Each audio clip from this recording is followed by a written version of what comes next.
just so high, glowing in the sky. I don't really know why, but I am high. Welcome to Adventures of a Wallflower with JD Morgan. I am your host, JD Morgan. And on this episode, our third episode, FOMO and the Anxious Cat. That is, fear of missing out and the anxious cat. We are recording live on this early Boxing Day. I've recently returned from a Lyme, so that's the reason why you get this little bit of singing in the first instance. Quite a surprise for myself as well. I think I sound somewhat good. Yes? Do you agree? Please comment. Right, so fear of missing out, which apparently involves two processes. Firstly, the perception of missing out, followed up with a compulsive behavior to maintain the social connection.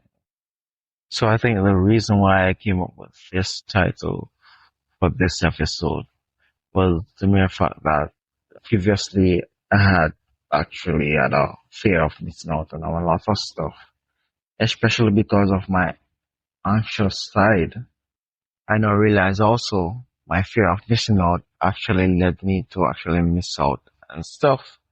Because most times be like daydreaming when I'm actually a part of whatever is happening, right?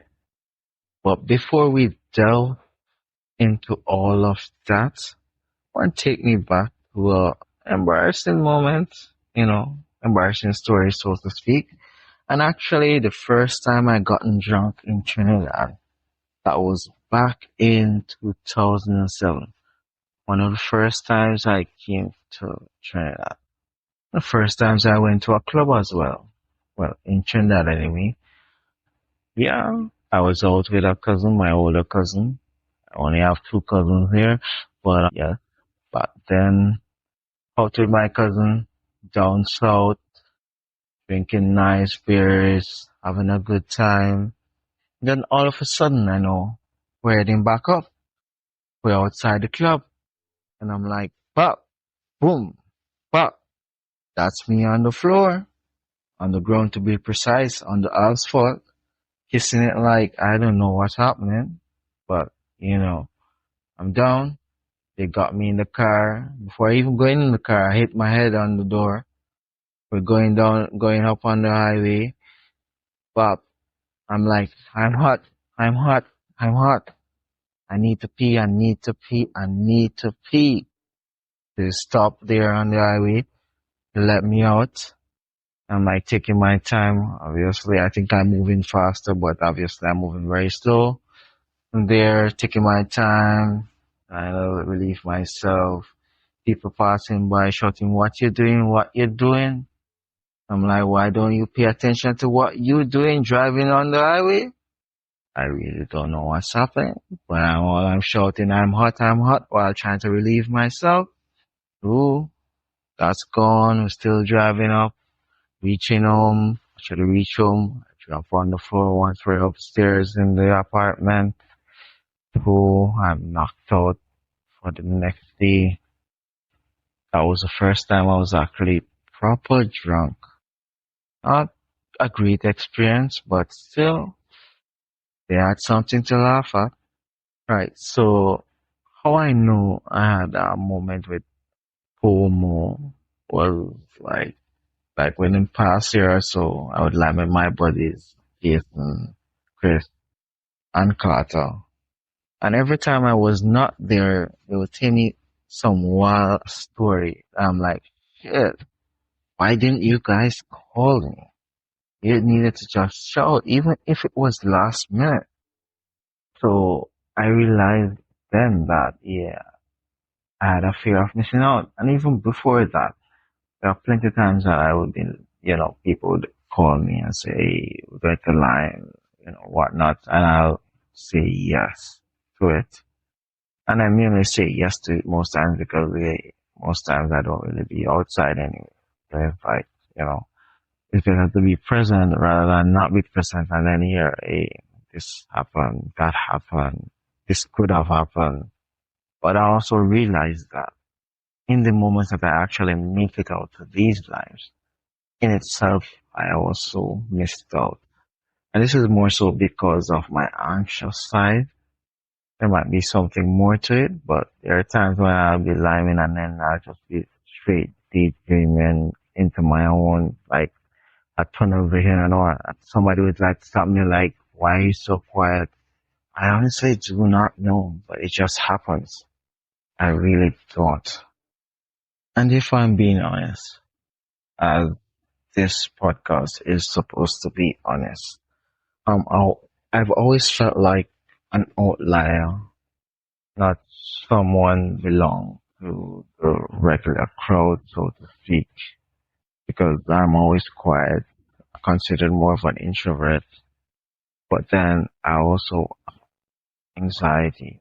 I've been dealing with that a lot, especially over the past 2 years, even before I wrote my book, which took a lot of courage, right?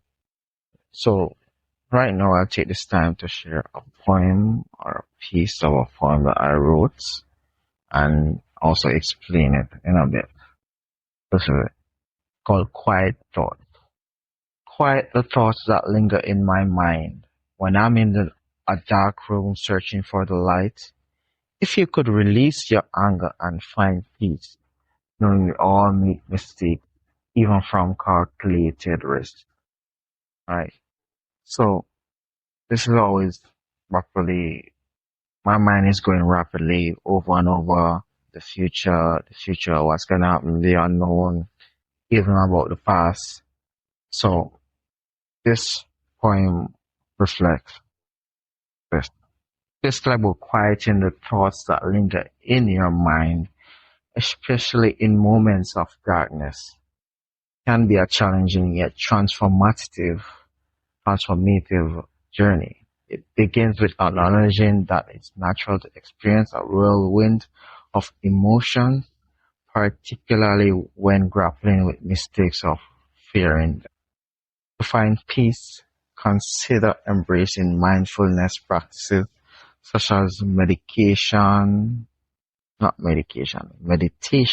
or deep breathing to help you center yourself and release pent up anger.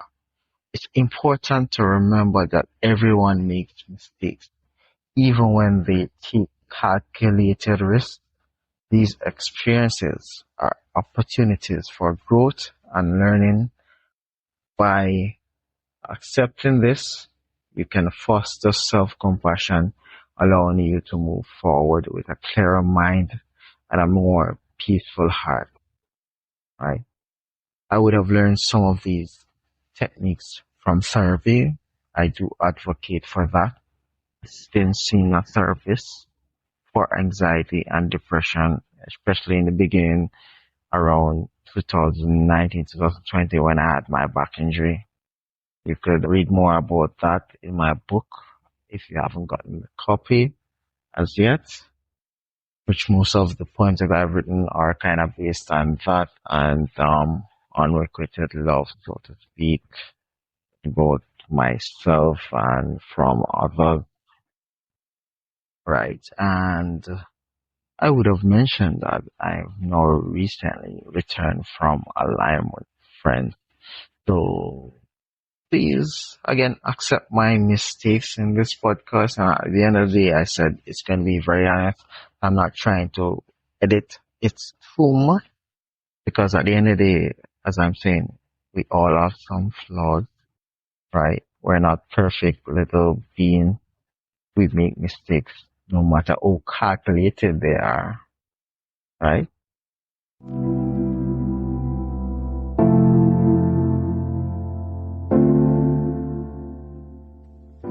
And for my other socials, you can check out my website at www.jd-morgan.com and Instagram page with handle j.d.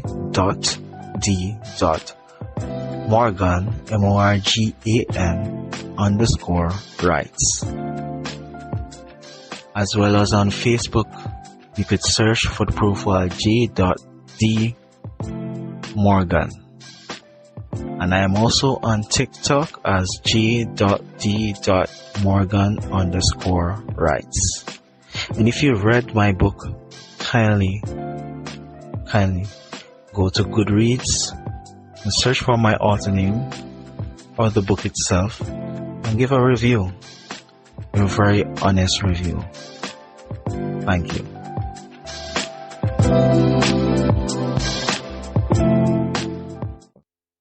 Be sure to get your copy of The Silent Love, a collection of thoughts and imagery conveyed through words, at Balboa Press Bookstore, Amazon, Apple Books, Barnes & Noble, Everand, and other major online bookstores worldwide.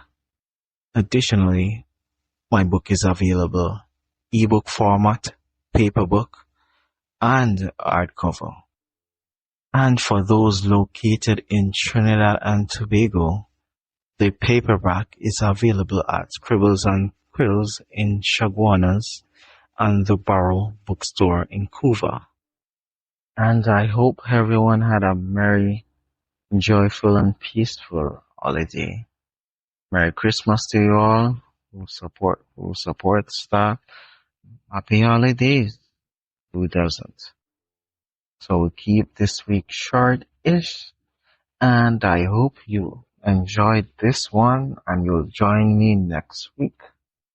Another episode of Adventures of a Wallflower. To take care.